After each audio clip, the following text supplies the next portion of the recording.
Let's put some seeds now in the center of this flower. We have a raised up pod area here that we accomplished by using that camouflage tool to outline it. Now we'll add the seeds. When we put the seeds in here, we're going to use a real small seeder. I think it's number 931. And we begin by placing a row of seeds on the outside row of that line. And you can see that I have this tool angled really sharply to kind of get those seeds to look like they're being pushed up, almost beveled on one side. And as we work then down toward the center, we'll just put in row after row of seeds, working from the outside down toward the center. I still have a little bit of an angle to it, but it's being straightened out more as I put each row in. You want to not get carried away with depth at this stage. One of the things that can happen real easily is if you put these seeds in with a lot of force, you end up with them all looking like they're sunken into a hole in the center, and you lose the effect of them being raised up. So by just lightly adding the texture of the tool, not matting the leather down with the tool, you end up with a seed pod that looks like it's raised up and ready to kind of pop out of there. Next, let's put some veins in the leaves. Even though the leaves have some contour and some shape, we need to put some lighter veins in there, and we're going to use a veiner tool to do that. Often this is called a wiggler. The number on it is number 821, and it just puts a squiggly line running in there. I turned this tool so that it has a bit of a angle. Remember how we had the lines and the pear shading all looking like it runs down toward the center? I put these veins in with a similar type of angle so that they look like they are all starting heavy next to the center and fading out as we go. And we turned around and pretty much mirror that on the other side. Just try to match that up with a similar angle and similar number of impressions.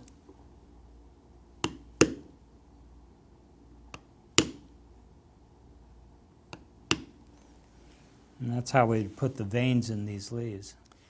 We'll also use this same veiner to put some texture on the stem of the flower where the stem touches the flower.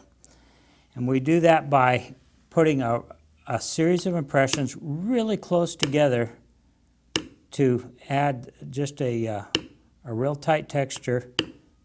And we kind of rotate the tool a little bit each time so that it follows the angle of the stem. But it just helps to give some nice texture there where those come together.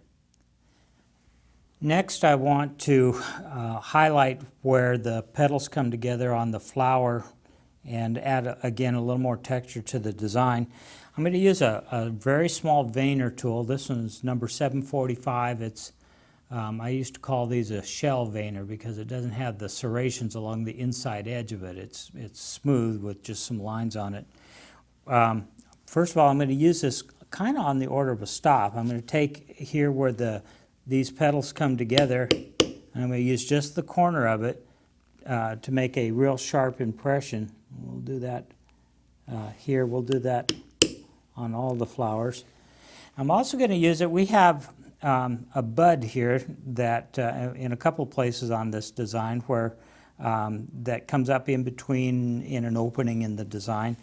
And this needs a little texture on it as well, and so we'll use this same tool to do that. So again, using just the corner of it, but using it now more like a veiner, we'll just put a series of impressions here that fade out. They're real deep at the edge, but then they fade out as we run across the middle of the bud. One other little detail that's often put into these designs is use of a tool called a mule's foot. A mule's foot is just a little U-shaped tool. In fact, it makes a U-shaped impression. It's beveled. It has the toe of it and makes a deeper impression. And it's usually used in a series of impressions. We will make a deeper impression at the beginning of it, and then as we move down the length of the stem or wherever we're running it, we'll get lighter and lighter so that the impressions get smaller and smaller, and they fade out and disappear. And that's how that's used, and we'll use that in several places on this design. The last stamping step that we have to do is to put the background in the design. The background are those open areas, those gaps between the design where you see through into the background. And here I'd recommend that you use whatever background tool you have. I think everyone probably is familiar with the 104. There's also a smaller version of it, 104.5, that works really good for some of these tighter areas. So we'll be using those two to do this design. When you're doing backgrounding, it's good that your leather is maybe a little bit drier. This leather is getting almost dried out.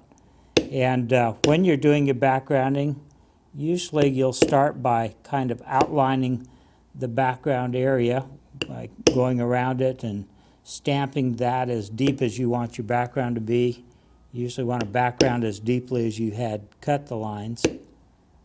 And then once you've gone around there, just come back and even this out in the center, so it's all the same depth. This will really make your design stand out. It'll really make the 3-dimension even more pronounced. You may, again, depending on the size of the pattern you're working with, you may have to use just the point of the tool or the heel of the tool, angle it so that it fits into the area you're trying to make it fit.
Well, here's our piece with all of the background completed.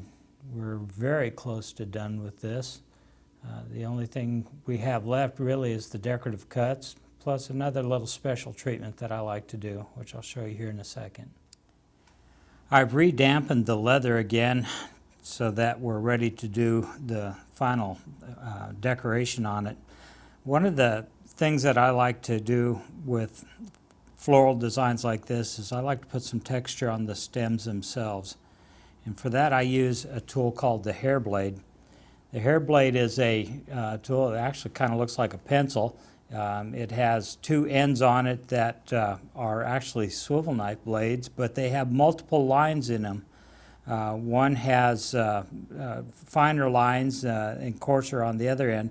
I'm going to use the fine end of it, and what I'm going to do with this is just very lightly pull it across the stems so that I leave that really fine line texture running on the stems.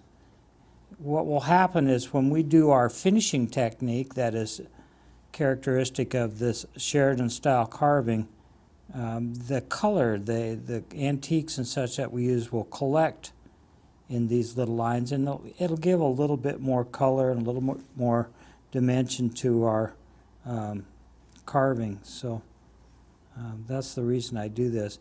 You don't want to get carried away with a lot of pressure.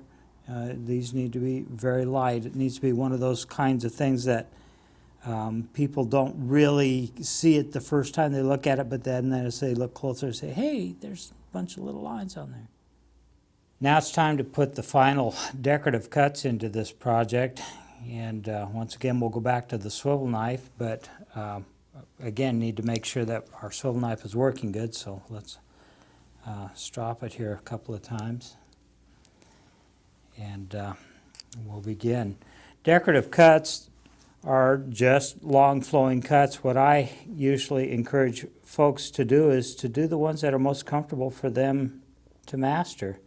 There's not a particular type of cut that you have to do for Sheridan style carving.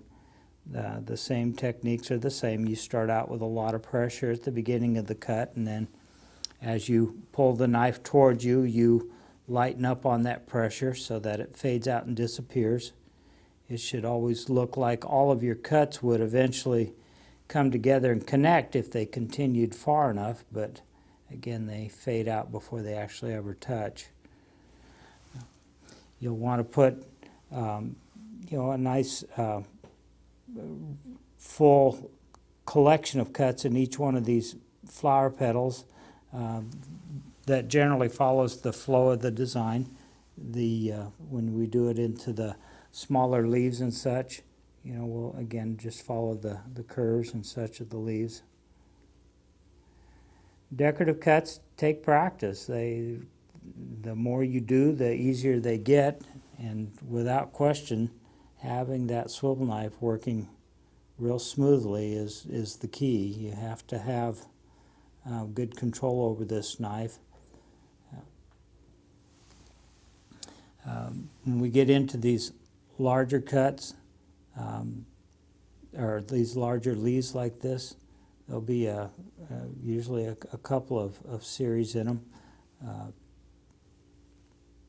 But again, they should all look like they're going to come together at some point.